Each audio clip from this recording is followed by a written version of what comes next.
Lots of people will be focused, of course, on God's glory this summer, not just us here at the Guadalupe Radio Network, but Catholics from all over the country will be in Indianapolis in July for the National Eucharistic Congress. One of those who is going to be there in Indianapolis is Ennie Hickman. He's a speaker, author, nonprofit leader, father of 9 children. Ennie will be the first to tell you he's got a lot of titles and have had them over the last 2 decades. So, Ennie, thanks so much for coming in to talk with us a little bit today. Really appreciate you inviting me to come on, Wyatt. Yeah, it's fun. Great. Yeah, so hello, everybody. Yeah, you are going to be there in July in Indianapolis with your wife, Kana. Tell me, for people, and kids, yeah. And all, all your kids. We're getting in the in the Catholic caravan. We won't be walking along the way, right, like some are. We will be actually 2 cars this year. We're going to be driving up. So but you'll be ready to greet them too. That's right. And talk to those pilgrims. That's right. Yeah. So it's it's going to be a great event. We were just overwhelmed with gratitude when we were invited to be a part of it. I think that we had clearly at the parish level and the diocesan level, we had been following along with the National Eucharistic Revival, the kind of the bishops. It was a reaction from that Pew poll, right, that came out 3-4 years ago, saying there was, a lack of Eucharistic devotion or belief. And so this was a part of a reaction, but also a need for a revival, a movement, in the church to re-engage young people, but also families and just the everyday pew person to re-engage with this beautiful doctrine of the Eucharist and also His presence in our life, in a daily way. So Kana, my wife, and I, we're just thrilled to be invited to be a part of it. We'll be there every one of the days. So it starts on July 17th and then finishes on July the 21st. Yes, Sunday is the 21st. Yes, so that's the closing mass. And it's interesting because we've been hearing about all the pilgrims that are coming from different parts of the country. That's right. We mentioned the one that's coming that just came through Texas our way and is heading up. And of course, there's another group coming from California out west, another one coming from East Coast, and up north, I think we got a total of 4. So. Yes, it's a big sign of the cross, throughout the country, landing there. And pray for those that are organizing this. This is a huge undertaking, but the best, they have assembled the best team in the business. People who are, have a lot of experience hosting that many people. I know that I think anticipated at this point is somewhere around 50,000. Wow. 50,000 people coming there at some point or another. My understanding is that the group from the Archdiocese of Galveston, Houston, they had no problem filling their spots. That's right. People want to go. Dioceses across the country, and this is all for the focus of a revival, right? Yes. It's so it just goes to show you how many folks are hungry out there for revival, for a movement in their own parishes, in their own families, et cetera. And so it's just going to be, like most movements, you need that one kind of catalyzing moment.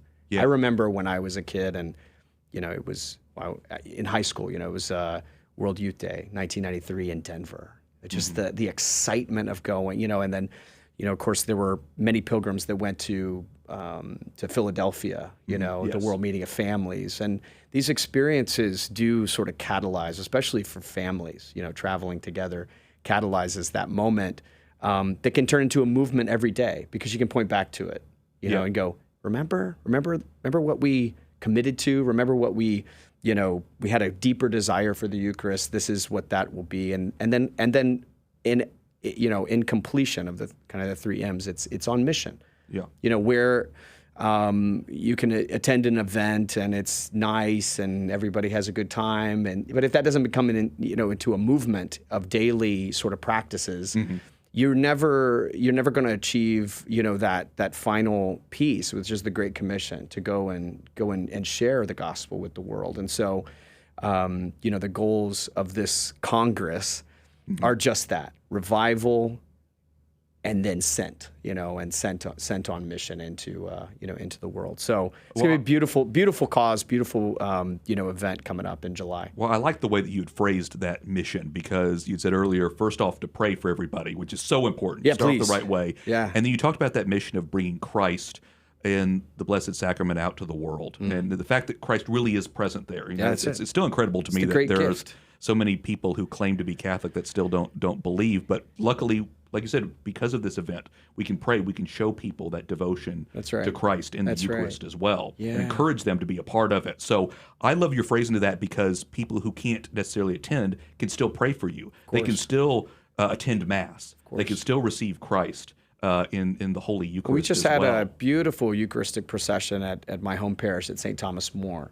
And, those little devotions there, we have the Guild of St. Mary, which is the young ladies, and the Guild of St. Joseph, which is the young altar servers, and even participating in something that small. There were probably, 300-400 people that, we just walked around the block, and that's the same Jesus, right? So this is the beautiful thing about this gift, is that he gives us access to himself. He wants to give himself to us. And so that happens in adoration chapels and in masses every minute of the day, every hour, in every city, in every diocese across the entire world. And so to have a beautiful moment where we can affirm that doctrine and we can affirm his presence to us all together, it's going to have lasting impact, I think, on the people who attend, but on our world. Absolutely. If you're just now joining us, you are listening to KSHJ AM 1430. This is Catholic Lunch Break, the program where we catch up with all things Catholic in the greater Houston area. This is Wyatt Goolsby, the executive director of this radio station, and I'm talking with Ennie Hickman. He is a speaker, author, nonprofit leader, and he's going to be speaking along with his wife at the upcoming National Eucharistic Congress. Ennie, I'd mentioned that you're bringing your 9 children there as well. What are you hoping that they'll take away, even the real young ones? Well, I think my priorities won't change that drastically, right? We like to travel together as a family. We go on mission together as a family. We rest well as a family. So this will sort of just work really well with the culture that we've already built. Get in the car, let's go, just take a few things. We're going to see some wild things. There's going to be struggle along the way, and so it won't be different in that way. The kids are very excited to see a new city. We have a map in our house that you scratch off the state, when you hit that state, and then if we stay in a place, we'll put a pin. Mm-hmm. And so we'll be able to put a pin in Indianapolis, and that'll be neat for them in that way. Mm-hmm. So more communion, more relationship, more memory. I want to be wealthy in memories, and I think as families, we want to be wealthy in memories. So there's that. And then walking away from there, I think, they're living in a world where they might feel like they're on Noah's Ark, right? They might feel like they are in a safe place, a boat, in our parish, in their school, in our household, where the world around them is just, falling into ruin. And so I think, secondarily, to be in a place where they can look around and see other families like theirs. They can see other kids that are being raised in a similar fashion. I think that too will bring them deeper into our faith. Our church community, the Catholic faith, to say, oh, I'm not alone. There's a lot of us, right? And so I think being in Lucas Oil Stadium, kind of secondarily for a kid to go, wow, I'm not weird, I'm not so just people like me. There's people like me, and look, that guy has a beard like my dad, and there will be some of that kind of community building, and I hope like it was when I was in Denver, that I believe that was a moment.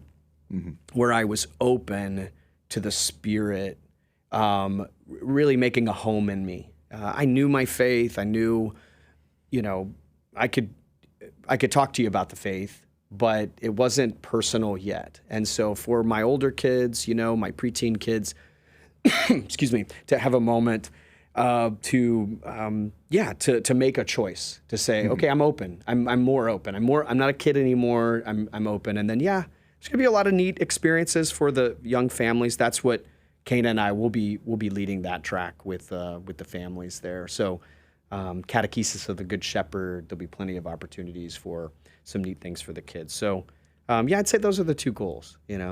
Excellent. Well, like I said, and a good reminder to pray for everybody who's going, because there's a lot involved. Those who are going, those who are preparing. It's going to be it's a huge undertaking. Absolutely. I want to take a moment to ask you. You and your wife organized a group, the Del Rey Collective. What exactly is the Del Rey Collective? The Del Rey Collective could be summarized by our apostolate as a family, our family apostolate, and we're, I've been involved in ministries for, a couple decades now. And through the years, there have been, clear open doors, clear calls in our life, anointings in our life. There was no application to become a speaker at the National Eucharistic Congress. There wasn't, a job interview, these types of things. These are doors that God has continually opened for us. So a piece of this apostolate is speaking and the sort of the parish missions and things we do. But most importantly, it's kind of what we do at our house. And this is going on 16 years now. We have an apostolate that we call Family Dinner, or the Open Porch Network, which is, essentially looking at and taking seriously this call of Christ in Matthew 22. Mm-hmm. What is it?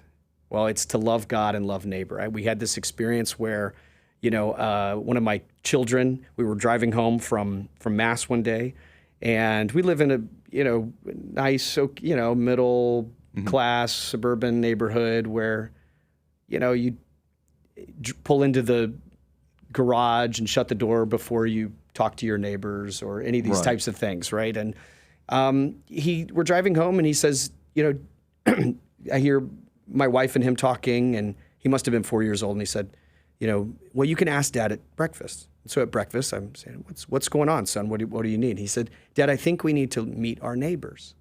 And I said, well, why? Are we selling candy? What are we doing? What are we doing? Why are we meeting our neighbors? And he said, well, at church school, my teacher said God told us it was a commandment to love him and to then love our neighbors. And so I feel like we should meet them. Wow. And Most basic idea. And right? I'm going, wait, hold on a second. And here we are, Kana and I are traveling the globe. We're involved in foreign missions. We're involved in parish missions, all across the country. And my son said something just so profound to me that caused me to think, now, wait a minute. When Jesus said love our neighbors, did he mean neighbors? Is my neighbor my neighbor? And who is my neighbor? Who is my neighbor was their first question, right? Back to him in Matthew 22. Who is my neighbor? Well, clearly my neighbor is my your neighbor. Yes, we cannot be more basic than that. That's it. And so what we've found is there are many, many Catholic families throughout the country who take their faith seriously on Sunday, but don't have a podcast, or they don't have a speaking ministry, or they don't have, a nonprofit they can pour into. What can we do as just sort of ordinary disciples of Jesus? What can we do that's very, very simple, easy, and consistent? And that's love our neighbors. And so we began 16 years ago opening our home weekly. First it was Wednesday nights, and then it was Friday nights, then it was Sunday afternoon, but we're back on Wednesday nights. And this is just a simple meal where we're opening our doors to anybody, to our neighbors in our neighborhood. People from all different backgrounds, faiths, belief systems, political agendas, you name it. Right. There we are sharing a meal together. And, the command is not convert your neighbor. The command is love your neighbor. And so how do you do that? Well, hospitality, and especially Christian hospitality on purpose. I want you here. I want to feed you. I want to give you life when you come into my home. That's what Open Porch is. And so we've found, that the collective is, roughly a group of 500-600 homes that are trying to live this apostolate in their own neighborhoods, on their own cul-de-sacs, and on their time and on their commitment level. But that's sort of the apostolate of the Delray Collective. Now that has led us to amazing relationships. Sure, absolutely. Yeah. We all have that desire for communion, not just with God, but with one another. And I think it's so powerful. And it's a great tool, right? And it's not with the agenda driven, come in and I'm going to tell you about Christ, but we're sharing the love of Christ with those that are perhaps different from us. And this is the genius of Jesus there. Are my enemies my neighbors? Sometimes, right? Or my brotherhood, who is my wife my neighbor? Well, of course. That's right? So this idea spreads outward, and many conversions have come to pass there in that place. One of my neighbors found me on YouTube one day, and he came up mad. He had been having, barbecue and a beer at my house for years. Yeah. And he came up and he goes, dude, I found you on YouTube. You're like a preacher guy. And like, when were you going to tell me about Jesus? When are you going to do this thing with me? And this was like, he's piercings. He's maybe was in the church and then left the church. And it was this opportunity to go like, well, now I guess like I can tell you now, we can do this now. But you've had a friendship. You formed a friendship with them. Right. And so friendship first. Yeah. That's great. So, want to ask you, and all that work that you're doing, one of the things you and your wife are working on organizing is a pilgrimage. I believe it's to Guatemala. Yes. So my wife grew up in Guatemala. She and her family were foreign missionaries. And so we began learning about this town, Santiago, in 2001. The first time we traveled there was in 2001. And in 1981, a diocesan priest from Oklahoma City Diocese named Father Stanley Rother was a missionary priest there, and ultimately, started a radio station, started a school, started modern farming techniques. Being a guy from Oklahoma, he knew how to farm and bring food to a desolate place where a civil war was going on. And he ultimately gave his life as a martyr in July 28th, 1981. And Pope Francis beatified him in 2017. And so we have been taking friends and family members to Santiago at Lake Atitlan in Guatemala, the most beautiful lake in the world. I'm not kidding you. Go put it up against Italy. Go find it. Go find a prettier lake. It's unbelievable. And then we travel to Santiago. There's a day of service where we serve alongside some missionaries there, some Catholic missionaries there.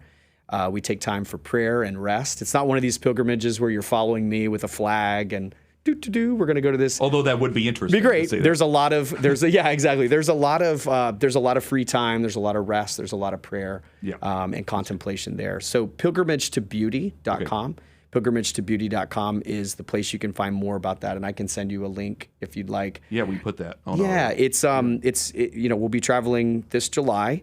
There are still spots available. We would love to add a couple. It's a great opportunity for couples to come connect. But also, if you're a single, adventuring, young adult, it's a great place for that too. And we go in July, and then usually sometime in November we'll head back to there. But that's another beautiful place where we can take our kids to interact with the globe, to interact with those who have far less than them.